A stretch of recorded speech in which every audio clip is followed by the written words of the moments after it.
29واں پارہ سورۃ الملک آیت نمبر 12۔ اعوذ باللہ من الشیطان الرجیم، بسم اللہ الرحمن الرحیم۔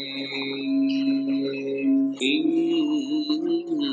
الذین یخشون ربهم بالغیب، ان الذین بے شک وہ لوگ یخشون جو ڈرتے ہیں ربهم اپنے رب سے بالغیب بن دیکھے، لہم مغفرۃ ان کے لیے بخشش ہے، واجر کبیر اور بہت بڑا اجر ہے۔ گزشتہ آیات مبارکہ میں جہنمی لوگوں کا ذکر تھا کہ جہنمی لوگ کہیں گے کاش دنیا میں ہم دین کی بات کسی سے سن لیتے یا ہم خود دین کی بات سمجھتے تو ما کنا فی اصحاب السعیر، آج ہم جہنم میں نہ پڑے ہوتے۔ افسوس کریں گے جہنمی لوگ۔ اور آج کی اس آیت میں ان لوگوں کا بیان ہے جو اللہ سے ڈرنے والے لوگ، اللہ کو دیکھا نہیں پھر بھی اللہ کا خوف ان لوگوں کے دلوں کے اندر موجود ہے۔ ایسے لوگوں کے بارے میں فرمایا کہ اللہ نے ان لوگوں کے لیے بخشش اور مغفرت کا وعدہ کیا اور بہت بڑا اجر اللہ ان لوگوں کو دے گے۔ فرمایا ان الذین یخشون ربهم بالغیب، بے شک وہ لوگ جو ڈرتے ہیں اپنے رب سے بن دیکھے، لہم مغفرۃ ان لوگوں کے لیے مغفرت ہے، واجر کبیر اور بہت بڑا اجر ہے، وَأَسِرُّوا اور چپکے سے کہو تم قولکم اپنی بات کو، اب اجہروا یا زور سے کہو بھی اس بات کو، انہ علیم بے شک وہ اللہ تبارک و تعالی علیم جاننے والے ہیں، بذات الصدور سینوں کے رازوں کو۔ اس آیت کا شان نزول یہ ہے، ہجرت سے پہلے چند کفار ایک جگہ پر بیٹھے ہوئے تھے، جمع تھے، ایک نے نبی پاک صلی اللہ علیہ وسلم کی بدگوئی کی، دوسرا کافر بولا کہ آہستہ بول کہیں محمد صلی اللہ علیہ وسلم کا خدا سن نہ لے۔ اس موقع پر قرآن کی یہ آیت نازل ہوئی، وَأَسِرُّوا قَوْلَكُمْ أَوِ اجْهَرُوا بِهِ، تم آہستہ کہو یا اونچی آواز سے کہو، اللہ تو انسان کے دلوں کے خیالات بھی جانتا ہے۔ فرمایا کیا وہ اللہ مخلوق کے احوال سے بے خبر ہوگا؟ وہ اللہ تو دلوں کے خیالات جانتا ہے، تم جیسے بھی بات کرو نہ کرو، تمہارے دل کے اندر بھی آئے تو میرے اللہ کو وہ باتیں معلوم ہیں۔ وَأَسِرُّوا قَوْلَكُمْ أَوِ اجْهَرُوا بِهِ اور چپکے سے کہو تم اپنی بات یا زور سے کہو اس کو، انہ علیم بے شک وہ اللہ کریم خوب جاننے والے ہیں، بذات الصدور سینوں کے رازوں کو۔ الا یعلم کیا نہیں جانے گا وہ اللہ، من خلق جس نے پیدا کیا، کیا اس اللہ سے کوئی چیز چھپی ہوئی ہوگی؟ یہ کافر لوگ کیا کہتے ہیں اللہ کے بارے میں، الا یعلم من خلق کیا وہ نہیں جانے گا تو کون جانے گا جس نے انسان کو پیدا کیا، وَهُوَ اللَّطِيفُ الْخَبِيرُ اور وہ اللہ بریک بین اور باخبر ہے۔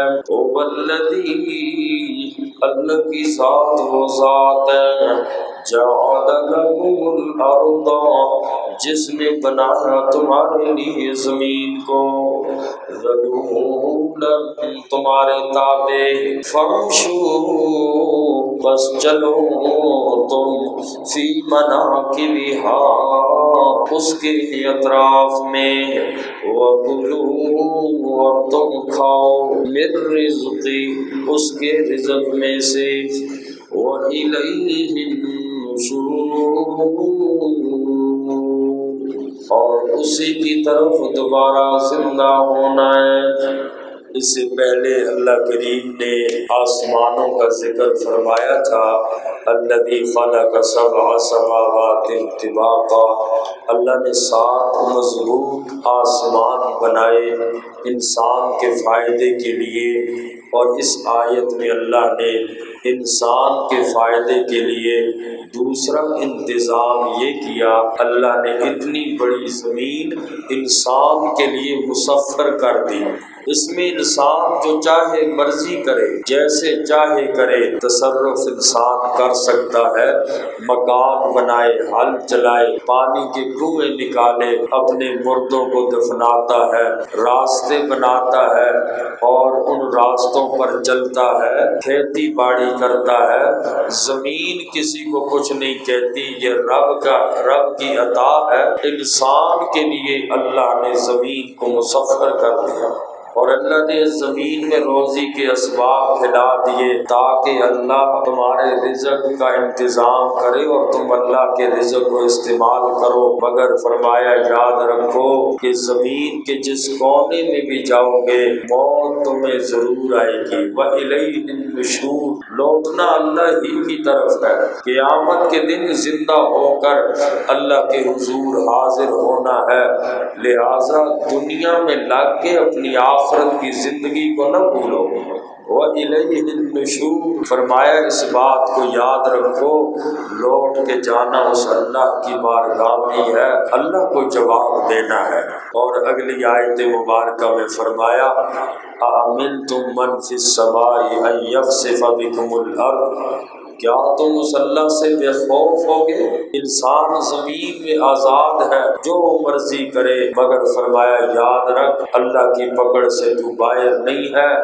وہ اللہ مغفرت اور بخشش کا مالک بھی ہے، اور وہ اللہ گرفت پر بھی قادر ہے۔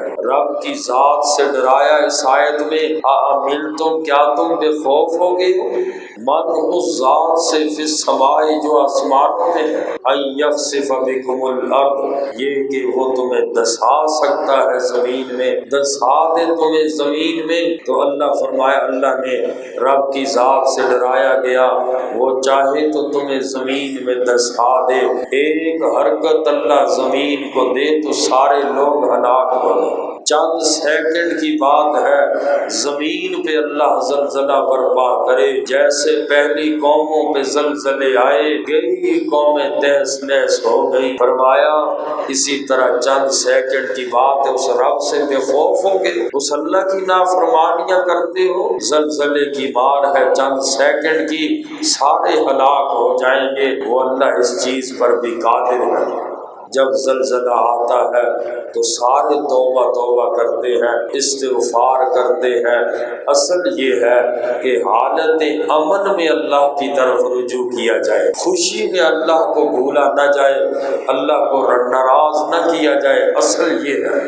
حدیث پاک میں فرمایا نبی پاک صلی اللہ علیہ وسلم نے، جو آدمی یہ چاہتا ہے کہ تکلیفوں میں اس کے کام آسان ہو جائیں، تکلیفوں میں وہ بندہ پریشان نہ ہو، فرمایا اس آدمی کو چاہیے کہ آرام اور خوشی کے دنوں میں رب کو کثرت سے یاد کرے۔ خوشی میں رب کو یاد کرو گے تو تکلیفوں میں رب بھی پھر انسان کو تنہا نہیں چھوڑتا۔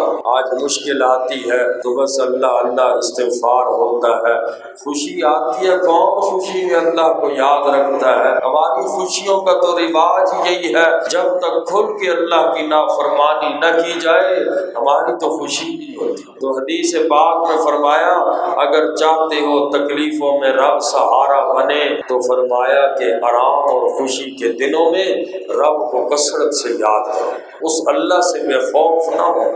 اللہ ہمارے حال پہ رحم فرمائے۔ کیا دیندار کیا غیر دیندار سب ایک ہی چکی میں پس رہے ہیں۔ اللہ کی نافرمانیوں میں خوشی کے دنوں میں ہم لوگ بھول جاتے ہیں۔ فرمایا أَأَمِنْتُم مَّن فِي السَّمَاءِ، أَأَمِنْتُم کیا تم بے خوف ہو گئے ہو، من اس ذات سے جو فی السماء آسمان میں